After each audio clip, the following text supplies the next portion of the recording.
आज हम बात करने वाले हैं हमारे अगले चैप्टर के बारे में। हमारा आज का चैप्टर है इलास्टिसिटी। इलास्टिसिटी, ठीक है, जिसको हम हिंदी में बोलते हैं प्रत्यास्था। सबसे पहले हम देखें तो प्लास्टिक जो है, हम सब जानते हैं प्लास्टिक क्या होता है। प्लास्टिक एक ऐसी चीज है, वस्तु है, जिस पर अगर हम बल लगाएं तो उसके आकार में परिवर्तन हो जाता है। ठीक है, अगर हम बल हटा लें तो क्या होगा, वो उसी अवस्था में रहता है। उसी से अगर हम देखें तो प्रत्यास्था क्या होता है हमारे पास, प्रत्यास्था यानी इलास्टिसिटी। तो हम रबड़ देखते हैं, तो रबड़ में अगर हम उसे खींचें तो उसकी लंबाई में परिवर्तन होता है, और जैसे ही हम बल हटा लें तो क्या होगा, वो वापस अपनी पूर्वावस्था में आ जाएगा। तो उसको हम क्या कहते हैं, प्रत्यास्था कहते हैं। यानी किसी वस्तु पर लगाया गया बल जिससे उसके आकार में परिवर्तन होता है, तथा बल हटा लेने पर वस्तु अपनी प्रारंभिक अवस्था में आ जाती है, तो वो क्या कहलाता है हमारे पास, प्रत्यास्था कहलाता है। अब हम बात करते हैं इनके क्वेश्चन के बारे में। आइए शुरू करते हैं। अगर प्रत्यास्था चैप्टर की बात करें तो इसमें जो 148 से लेकर 176 तक जो क्वेश्चन है वो कौन से हैं, प्रत्यास्था चैप्टर के, यानी जो प्रत्यास्था इलास्टिसिटी चैप्टर है इसके क्वेश्चन है। इसमें हम बात करते हैं फर्स्ट क्वेश्चन जो है 148। इसमें देखिए हमें क्या पूछा गया है, विच इज इलास्टिक मटेरियल। तो जो ऑप्शन दिए गए उनमें से हमें बताना है कि प्रत्यास्थ जो धातु है, मटेरियल है, वो कौन सा है। तो इसमें जो आंसर होगा ए, वो इसका राइट आंसर होगा नायलॉन। नायलॉन क्या है, एक प्रत्यास्थ मटेरियल है। उसके बाद बात करते हैं 149।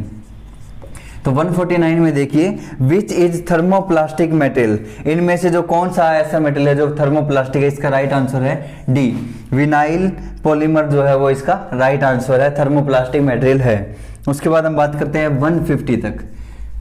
Question number, what is the maximum percentage of stretch of its original length is allowable for elastic material. जो इलास्टिक मटेरियल हैं उन्हें कितने जो है परसेंट तक खींचा जा सकता है, यानी स्ट्रेच किया जा सकता है, वो इसका राइट आंसर होगा 300%। यानी इसका जो आंसर सी है वो इसका राइट आंसर है। उसके बाद हम बात करते हैं 151।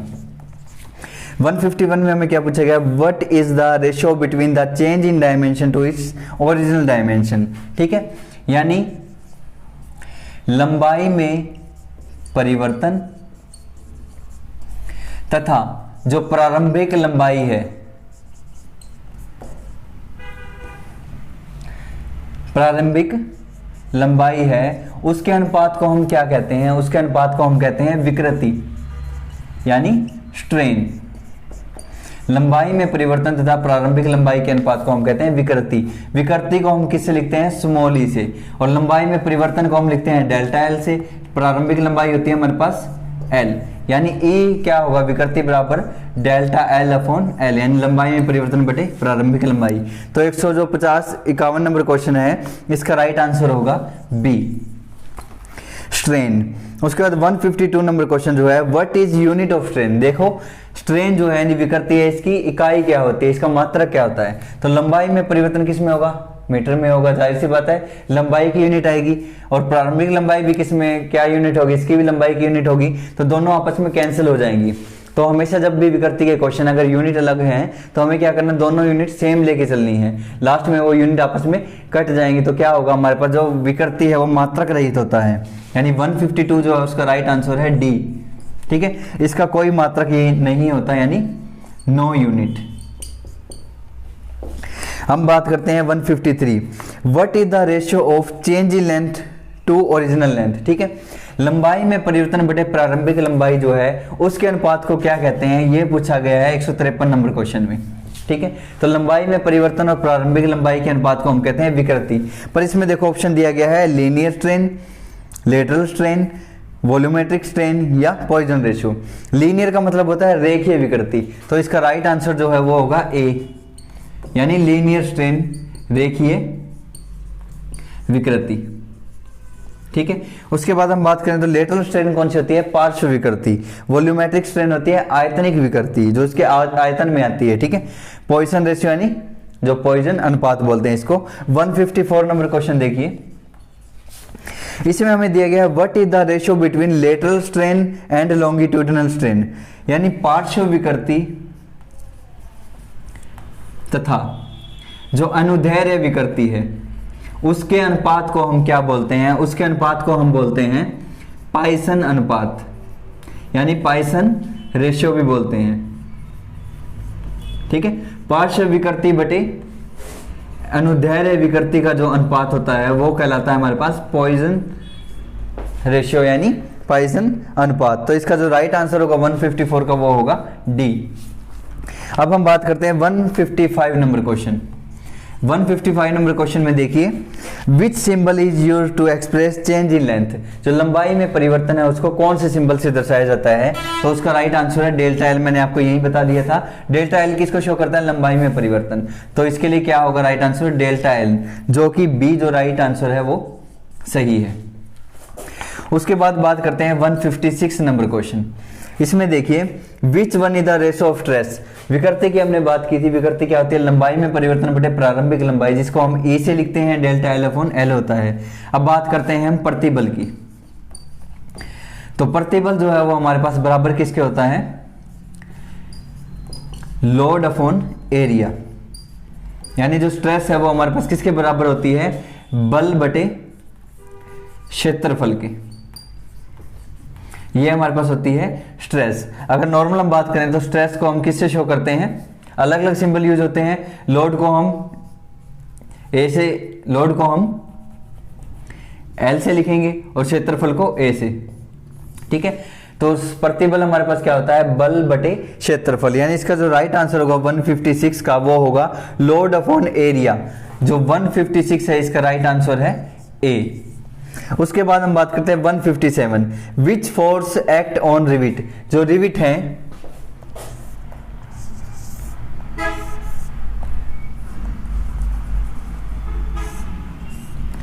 इसमें हमसे पूछा गया है कि जो रिविट है उस पर कौन सा बल लगता है। ये हमारे पास रिविट है जो जिसे दो प्लेटें जिसके द्वारा जोड़ी गई हैं, जैसा कि इसी क्वेश्चन का जो 157 नंबर हम क्वेश्चन कर रहे हैं। लेकिन जो 158 नंबर क्वेश्चन में जो डायग्राम है वही डायग्राम है, सेम ही रिविट का ही है। तो अगर फोर्स की बात करें तो कौन कौन से होते हैं? अगर किसी वस्तु पर हम अंदर की तरफ बल लगाएं दोनों साइड से, तो ये हमारे पास कौन सा फोर्स कहलाता है? संपीड़न बल या संपीड़न तनाव कहलाता है। किसी वस्तु पर बाहर की तरफ दोनों ओर बल लगाया जाए तो ये हमारे पास कहलाता है तनाव प्रतिबल या तनाव बल।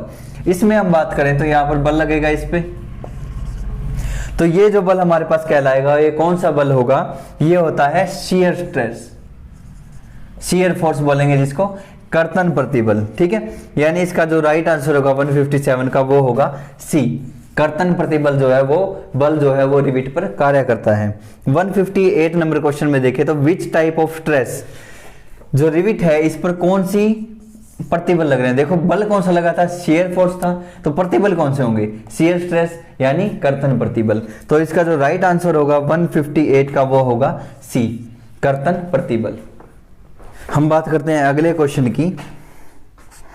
हमारा अगला क्वेश्चन है 159, 159 नंबर क्वेश्चन। इसमें देखिए, what is the formula of bulk modulus. जो बल्क मॉडुलस है उसका फॉर्मूला हमें बताना है। तो बल्क मॉडुलस होता है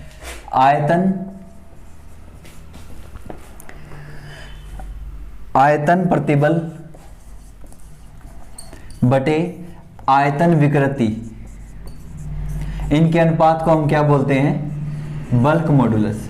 आयतन प्रतिबल बटे आयतन विकृति के अनुपात को बोला जाता है बल्क मॉडुलस। ठीक है, तो इसका जो राइट आंसर होगा वो हमारे पास क्या होगा? Volumetric stress upon volumetric strain. जो सी जो है सी, वो इसका राइट आंसर होगा 159 नंबर क्वेश्चन का। क्वेश्चन नंबर 160, इसमें देखो, which law state that within elastic limit stress is directly proportional to strain. प्रतिबल जो है वो डायरेक्टली प्रोपोर्शनल होता है, यानी समानुपात होता है किसके? विकृति के। कौन से नियम में? तो इसमें दिया गया है कि प्रत्यास्थ सीमा के भीतर प्रतिबल समानुपाती होता है विकृति के। कौन सा नियम होता है? वो होता है हुक्स लॉ। हुक्स लॉ यानी हुक के नियम में क्या होता है कि प्रत्यास्थ सीमा के भीतर हुक के नियम के अनुसार प्रतिबल विकृति के समानुपाती होता है। तो इसका राइट आंसर क्या होगा? B, Hooke's law. उसके बाद हम बात करें 161 नंबर क्वेश्चन की।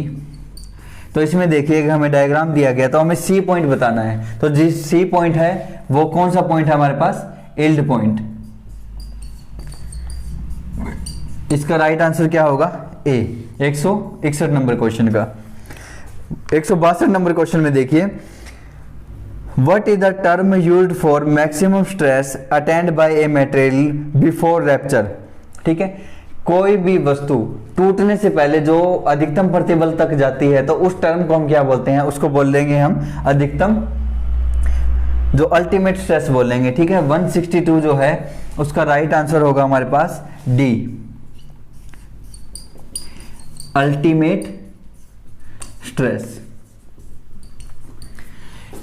यानी अगर वस्तु पर अधिकतम जो लोड लगाया जाए टूटने से पहले तो वहां पर जो स्ट्रेस डेवलप होंगे उसको हम क्या कहते हैं, उसको हम बोलते हैं अल्टीमेट स्ट्रेस, यानी अधिकतम प्रतिबल। यानी 162 नंबर जो क्वेश्चन, इसका राइट आंसर होगा डी। उसके बाद हम बात करते हैं 163 नंबर क्वेश्चन की। तो 163 नंबर क्वेश्चन में देखिए, what is the ratio between ultimate stress to working stress. यानी अधिकतम प्रतिबल बटे कार्यकारी प्रतिबल, इसके अनुपात को हम क्या कहते हैं, तो अधिकतम प्रतिबल बटे कार्यकारी प्रतिबल होता है FOS, जिसको हम बोलते हैं फैक्टर ऑफ सेफ्टी, हिंदी में हम बोलते हैं सुरक्षा गुणांक। सुरक्षा गुणांक, यानी इसका जो राइट आंसर होगा 163 का वो होगा सी। 164 नंबर क्वेश्चन में हम बात करें तो इसमें देखिए, what is the ratio of ultimate load to area of original cross section. तो इसमें देखो, लोड अपॉन एरिया, मैंने पहले भी ये बताया था कि बल बटे क्षेत्रफल क्या होता है, हमेशा प्रतिबल होता है। प्रतिबल क्या होता है, बल बटे क्षेत्रफल, हिंदी में बात करें तो बल बटे क्षेत्रफल। अब इसमें इसने थोड़ा सा चेंज किया है, इसने क्या दिया है, अधिकतम बल, यानी L मैक्सिमम है, यहां पर जो लोड है वो अधिकतम है, तो इसमें डेफिनेशन क्या हो जाएगी, अधिकतम बल बटे क्षेत्रफल के अनुपात को हम क्या बोलते हैं, अधिकतम प्रतिबल। ठीक है, जिसको इंग्लिश में हम बोलते हैं अल्टीमेट स्ट्रेस। यानी इस जो क्वेश्चन का राइट आंसर होगा हमारे पास वो होगा सी। 164 का सी जो आंसर है वो राइट होगा। उसके बाद हम बात करते हैं 165 नंबर क्वेश्चन में। इसमें वापस हमें एक डायग्राम दिया गया है, हमें बताना है जो बी पॉइंट है वो किसको डिनोट करता है। तो बी पॉइंट किससे डिनोट करता है, इलास्टिक लिमिट को, इलास्टिक लिमिट को डिनोट करता है बी पॉइंट। ठीक है, इसमें मैं दोबारा बता देता हूं, ए जो है वो होता है लिमिट ऑफ प्रोपोर्शनलिटी। ठीक है, बी हमारे पास होता है इलास्टिक लिमिट, सी होता है यील्ड पॉइंट, डी हमारे पास होता है अल्टीमेट लोड और ई होता है हमारे पास फ्रैक्चर। ठीक है, तो 165 नंबर क्वेश्चन में पूछा था बी क्या होता है, तो बी होता है हमारे पास इलास्टिक लिमिट, यानी इसका जो राइट आंसर होगा वो होगा ए 165 का।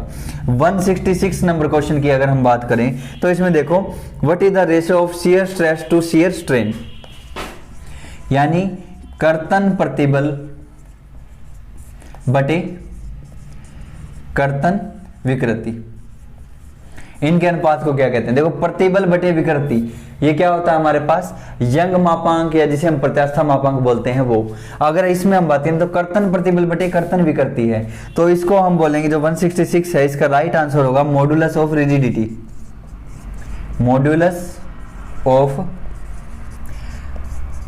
रिजिडिटी, यानी कर्तन प्रतिबल बटे कर्तन विकृति, मॉडुलस ऑफ रिजिडिटी, जिसको हिंदी में हम बोलते हैं दृढ़ता मापांक। प्रतिबल बटे विकृति क्या कहलाता है हमारे पास, यंग मापांक होता है या जिसे प्रत्यास्था मापांक बोलते हैं प्रतिबल बटे विकृति को, और दृढ़ता मापांक हमारे पास क्या होता है, कर्तन प्रतिबल बटे कर्तन विकृति। यानी इसका जो 166 है इसका राइट आंसर होगा बी।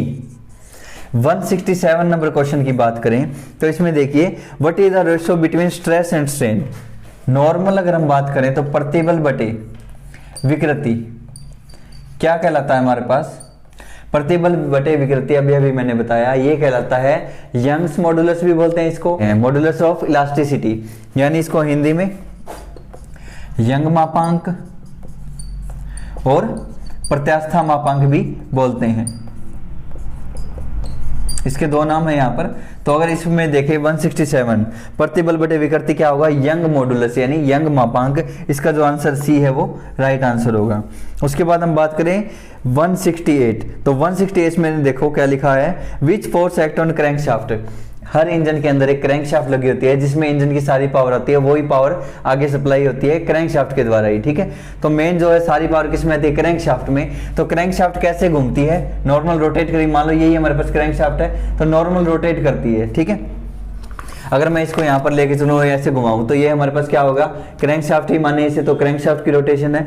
तो इन्होंने पूछा क्या है कि उसमें बल कौन सा कार्य करेगा, तो घूम रही है तो हमारे पास कौन सा होगा, बल टॉर्शनल फोर्स स्ट्रेस इसमें कार्य करेगा। यानी 160 जो 8 नंबर क्वेश्चन है इसका राइट आंसर होगा बी, टॉर्शनल स्ट्रेस उत्पन्न होंगी उसके अंदर, ठीक है। घूर्ण प्रतिबल जो उसमें घूमने का जो प्रतिबल उत्पन्न होते हैं, ठीक है, टॉर्शनल स्ट्रेस, यानी 168 का जो राइट आंसर है वो होगा बी। 169 नंबर क्वेश्चन की हम बात करें तो इसमें देखिए हमें क्या पूछा गया, विच इज थर्मोसेटिंग प्लास्टिक। जो मेलामाइन रेजिन होता है वो थर्मोसेटिंग प्लास्टिक है, यानी 169 का राइट आंसर होगा डी। अब हमारे पास जो क्वेश्चन है इसके अलावा 170 से लेके 176 वो न्यूमेरिकल क्वेश्चन है, ठीक है। आइए अब उनको कंप्लीट करते हैं। आगे हम बात करते हैं क्वेश्चन नंबर 170, ठीक है। 170 नंबर क्वेश्चन में देखिए, what force will be required, हमें ज्ञात क्या करना है। पहले मैं एक बार पूरा क्वेश्चन इसमें रिपीट कर देता हूं, पढ़ देता हूं। What force will be required to punch a hole of 10 mm dia in 1 mm thick plate if the allowable shear stress is 50 newton per mm square, pi की वैल्यू 22/7 दी गई है। हमें ज्ञात क्या करना है, देखो हिंदी में अगर क्वेश्चन की बात करें, हमें बल ज्ञात करना है। एक होल ड्रिल करने के लिए, निकालने के लिए 10 mm जो है वो होल का डाया है, 1 mm जो है जिस प्लेट में हम छेद कर रहे हैं उसका थिकनेस है, उसकी मोटाई है। जो प्रतिबल की वैल्यू है 50 न्यूटन पर mm स्क्वायर है। तो इसमें हम देखें तो ज्ञात क्या करना है, फोर्स। डायामीटर ऑफ होल कितना है 10 mm, थिकनेस ऑफ प्लेट कितनी है 1 mm, प्रतिबल हमें कितना, मैं सिग्मा से डिनोट करता हूं प्रतिबल को, सिग्मा प्रतिबल के लिए मैंने साइन लिया है, इसकी वैल्यू है 50 न्यूटन पर mm स्क्वायर, और पाई की वैल्यू कितनी रखनी है हमें 22/7। अब इससे हमें क्वेश्चन सोल्व करना है। तो पूछा क्या है, बल। तो प्रतिबल का हमारे पास फॉर्मूला क्या होता है, प्रतिबल बराबर होता है बल बटे क्षेत्रफल, यानी लोड अपॉन एरिया।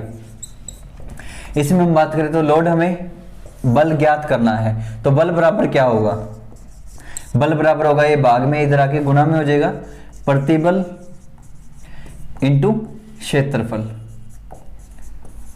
प्रतिबल कितना दिया गया है हमें 50, क्षेत्रफल की बात करें तो उसका फॉर्मूला होता है pi into D into T, यानी 50 गुणा पाई की वैल्यू 22/7।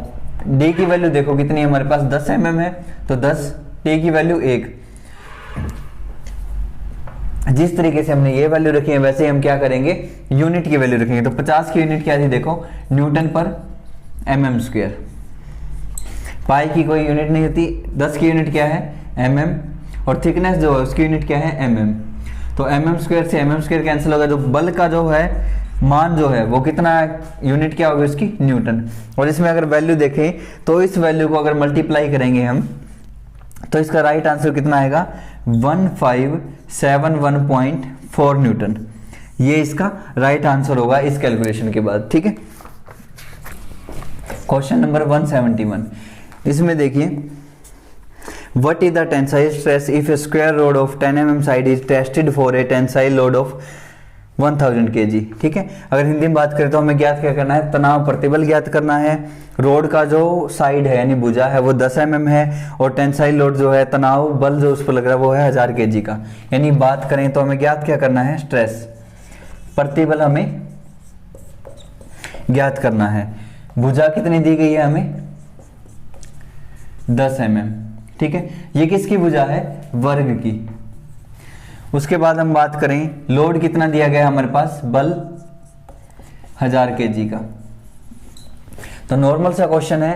प्रतिबल का फॉर्मूला हमारे पास क्या होता है, प्रतिबल होता है बल बटे क्षेत्रफल। बल की वैल्यू कितनी दी गई है 1000 kg, क्षेत्रफल देखो, भुजा कितनी दी गई है 10 mm, किसकी भुजा है, वर्ग की। वर्ग का क्षेत्रफल क्या होता है, भुजा स्क्वायर, यानी हम यहाँ पर क्या करेंगे 10 mm की स्क्वायर, तो कितना आ जाएगा 1000 kg बटे 100 mm स्क्वायर। तो 2 0 से 2 0 कैंसिल कर दी, तो प्रतिबल हमारे पास क्या आएगा 10 kg पर mm स्क्वायर। ये हमारे पास क्या होगा, प्रतिबल का मान होगा, यानी 170 जो 1 नंबर क्वेश्चन है इसका राइट आंसर होगा बी। अब हम बात करते हैं 172 नंबर क्वेश्चन की। इसमें देखिए what is the tensile strain, हमें क्या करना है, विकृति ज्ञात करनी है, कौन सी, तनाव।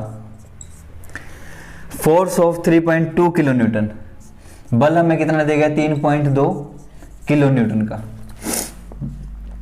Apply A bar of original length, उसकी जो वास्तविक लंबाई जिसे हम L से लेते थे कितनी दी गई है 2800 mm, ठीक है।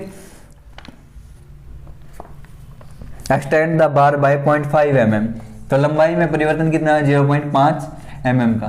तो विकृति का फॉर्मूला मैंने अभी बताया था, विकृति होती है लंबाई में परिवर्तन बटे प्रारंभिक लंबाई, यानी इसमें बल का कोई काम ही नहीं है, इसमें बल की जो दी गई है वैल्यूज का कोई यूज नहीं होगा। लंबाई में परिवर्तन कितना है 0.5 mm, प्रारंभिक लंबाई कितनी है 2800 mm।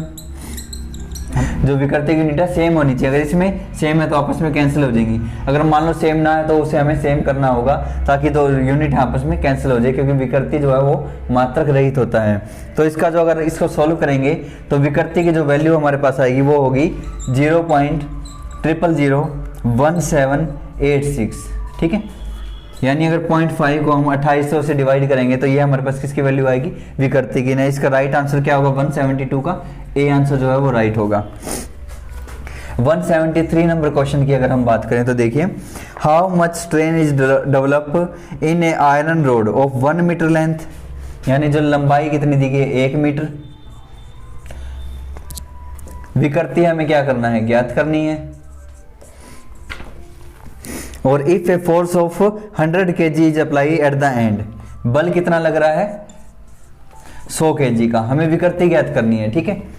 और देखो इसमें दिया गया है हमें जो लंबाई में परिवर्तन है 1 सेमी, डेल्टा एल बराबर कितना दिया गया है, हमें 1 सेमी दिया गया है। अब इसमें हम बात करें तो सेम क्वेश्चन है हमारे पास, ये वाला विकृति क्या था, लंबाई में परिवर्तन बटे प्रारंभिक लंबाई।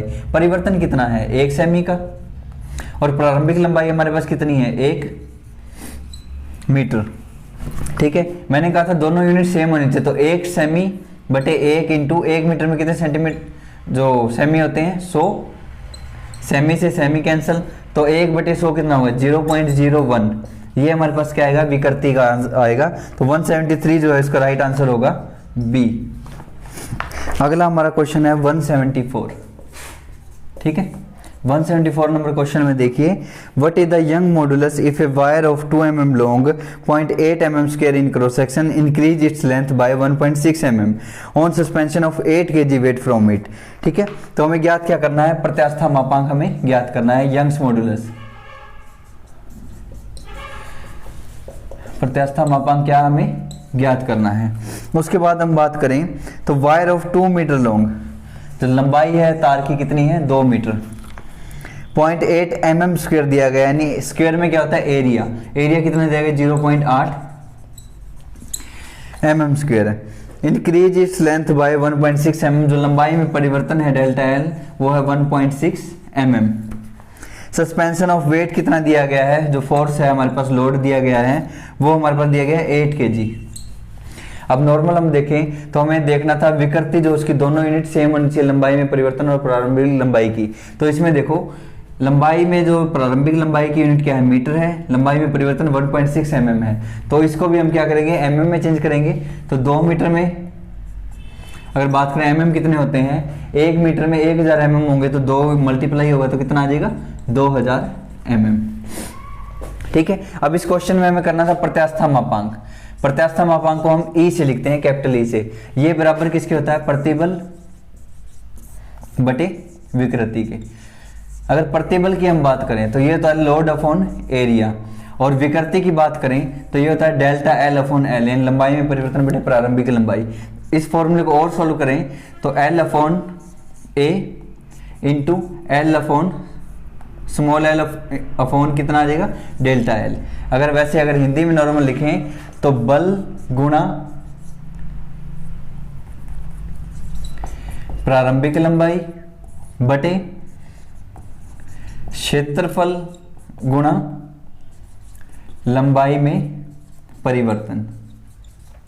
सारी वैल्यू इसमें रखेंगे। बल कितना है 8 kg का, प्रारंभिक लंबाई कितनी है 2000,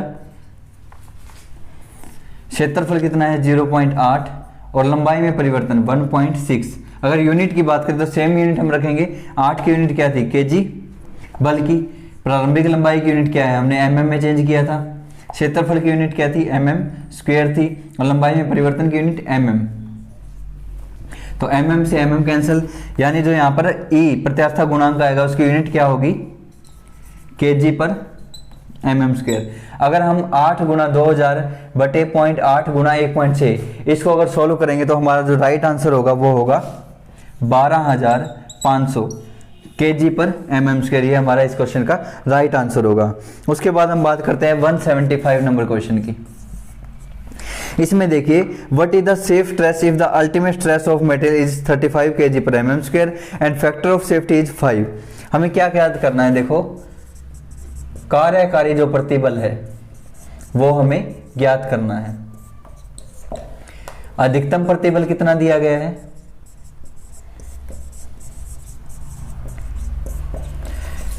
35 kg पर mm स्क्वायर, ठीक है। और फैक्टर ऑफ सेफ्टी यानी सुरक्षा गुणांक कितना दिया गया है 5। मैंने एक फॉर्मूला लिखवाया था आपको FOS, फैक्टर ऑफ सेफ्टी बराबर क्या होता है अधिकतम प्रतिबल बटे कार्यकारी प्रतिबल। ये हमारे पास क्या होता है फैक्टर ऑफ सेफ्टी। अब हमें ज्ञात क्या करना है कार्यकारी प्रतिबल, तो ये भाग में इधर आके क्या हो जाएगा गुणा में कार्यकारी प्रतिबल बराबर किसके होगा, देखो अधिकतम प्रतिबल बटे में FOS।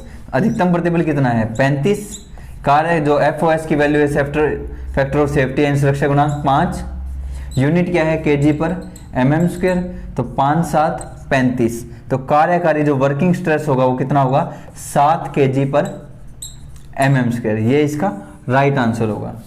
अब हम बात करते हैं लास्ट क्वेश्चन 176।